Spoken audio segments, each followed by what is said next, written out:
Salam sejahtera bagi kita semua. Perkenalkan, nama saya Rahel Delia Siburian dengan NPM 2023 43501355. Pada kesempatan kali ini, saya akan mempresentasikan PPT atau proposal penulisan ilmiah dengan judul Klasifikasi Risiko Penurunan Prestasi Siswa menggunakan algoritma naive Bayes dalam konteks multikultural Sekolah Dambi Bersinar.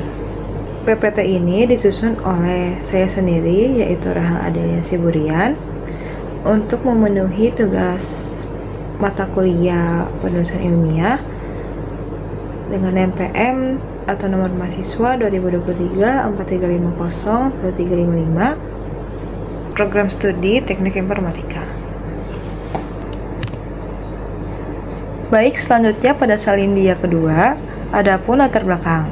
Latar belakangnya yaitu perkembangan teknologi informasi telah mendorong pemanfaatan data dalam berbagai bidang, termasuk pendidikan.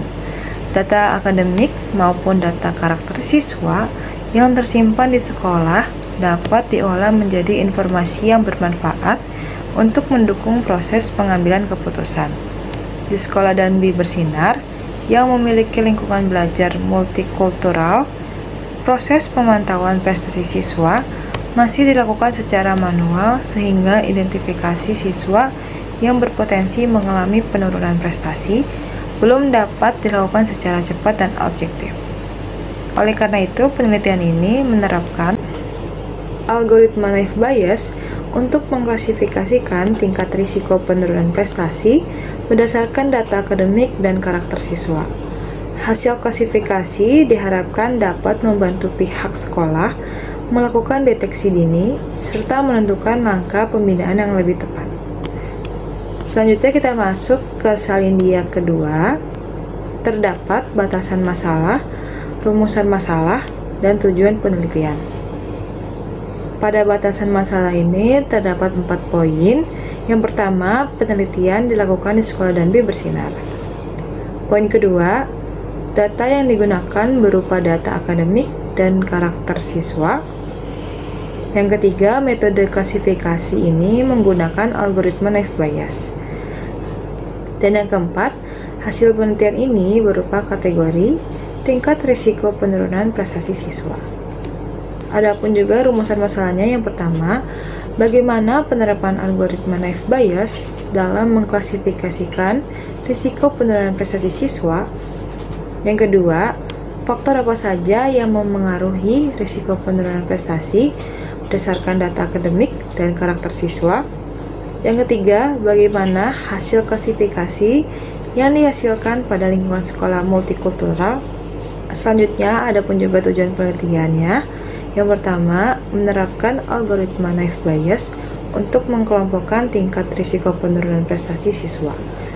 Yang kedua, menganalisis faktor-faktor yang berpengaruh terhadap penurunan prestasi.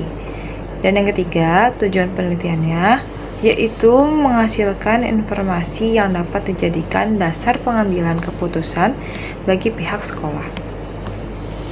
Kita masuk ke salindia yang keempat. Terdapat ringkasan dari variabel-variabel yang dibahas dalam landasan teori.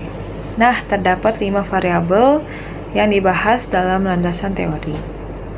Pada variabel pertama terdapat data mining. Data mining ini merupakan proses mengolah data dalam jumlah besar untuk menemukan pola dan informasi yang berguna dalam pengambilan keputusan. Selanjutnya ada variabel yang kedua, yaitu risiko penurunan prestasi siswa. Ini memungkinkan menurunnya prestasi belajar yang dipengaruhi oleh faktor akademik dan non-akademik. Selanjutnya ada variabel yang ketiga, yaitu data akademik, meliputi nilai, kehadiran, dan hasil evaluasi belajar sebagai indikator performa siswa. Dan variabel yang keempat, yaitu karakter siswa. Variabel karakter siswa ini terdiri atas kedisiplinan, keaktifan, perilaku, dan kepatuhan terhadap aturan sekolah yang memengaruhi prestasi belajar. Dan yang terakhir yaitu variabel kelima, ada algoritma naive Bayes. Nah, algoritma naive Bayes ini merupakan metode klasifikasi berbasis probabilitas yang digunakan untuk menentukan tingkat risiko penurunan prestasi siswa. Selanjutnya kita masuk ke salindia kelima, terdapat tabel penelitian relevan. Nah, penelitian ini mengembangkan klasifikasi risiko penurunan prestasi siswa menggunakan algoritma naive Bayes dengan mengombinasi data akademik dan karakter siswa pada lingkungan sekolah Dambi Bersinar yang memiliki latar belakang multikultural Indonesia-Korea. Pendekatan ini diharapkan mampu menghasilkan klasifikasi yang lebih objektif sebagai dasar pengambilan keputusan dan penyusunan program pembinaan siswa. Untuk tabel penelitian relevan ini, saya mengambil 7 sumber atau 7 peneliti. Tabel penelitian relevan ini berisikan nomor peneliti dalam kurung tahun, judul penelitian, metode penelitian, dan hasil penelitian. Untuk nomor yang pertama, terdapat peneliti Karis dan Zili tahun 2022 dengan judul penelitiannya Learning Analytic dan Educational Data Mining pada Data Pendidikan. Metode yang digunakan atau metode penelitiannya data mining. Dengan hasil penelitian, data mining ini dapat membantu menggali informasi penting dari data pendidikan untuk mendukung pengambilan keputusan. Yang kedua ada Hasana tahun 2022 dengan judul penelitian klasifikasi algoritma C4.5 dan naive Bayes untuk memprediksi menurunnya hasil belajar siswa secara daring pada masa pandemi dengan metode penelitian naive Bayes dan C4.5. Hasil penelitiannya, algoritma ini mampu memprediksi penurunan hasil belajar siswa dengan baik.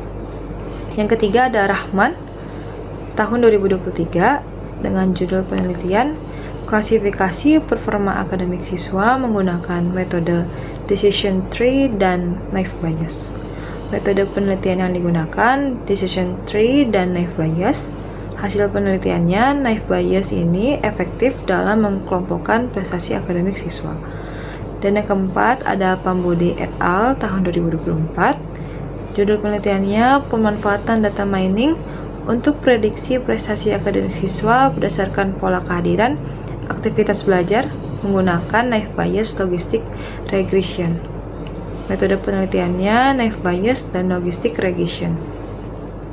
Hasil penelitiannya, kehadiran dan aktivitas belajar terbukti berpengaruh terhadap prestasi akademik dan dapat diprediksi menggunakan metode klasifikasi.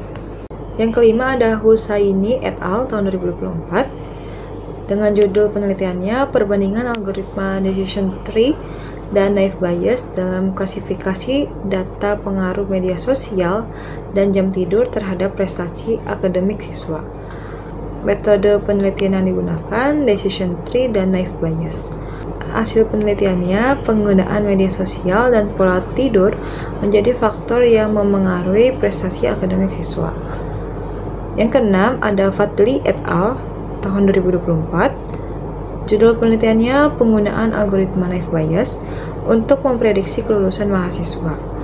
Metode penelitian yang digunakan naive Bayes. Hasil penelitiannya, algoritma naive Bayes menunjukkan tingkat akurasi yang baik dalam memprediksi hasil akademik sehingga layak diterapkan pada bidang pendidikan. Dan yang terakhir, yang ketujuh, yaitu Pekwali et al. Tahun 2025 dengan judul penelitian eksplorasi variabel berpengaruh dan akurasi algoritma naive Bayes classifier untuk mengklasifikasikan performa siswa sekolah dasar. Metode penelitiannya naive Bayes classifier. Hasil penelitiannya penggabungan data akademik dan non-akademik meningkatkan kualitas klasifikasi performa siswa.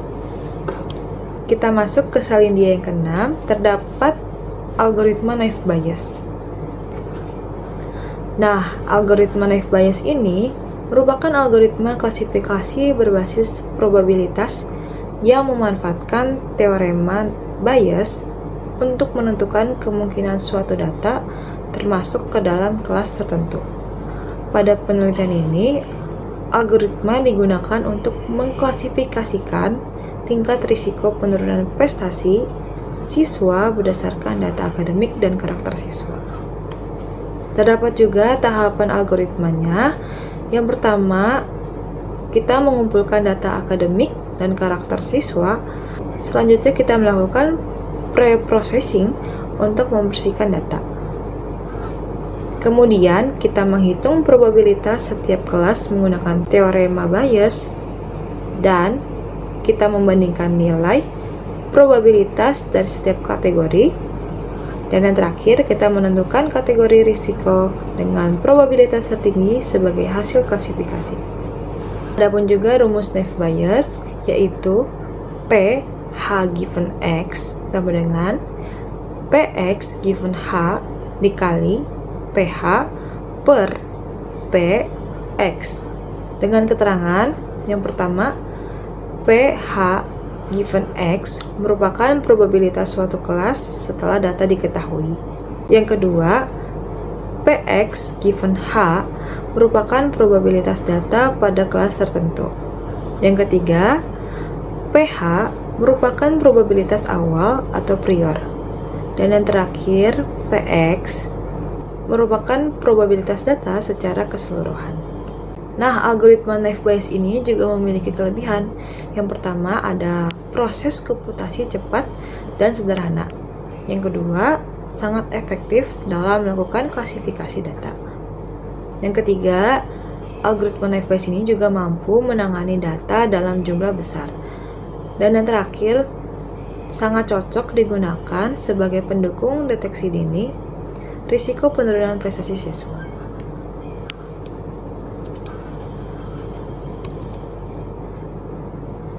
Baik, demikianlah video presentasi kali ini.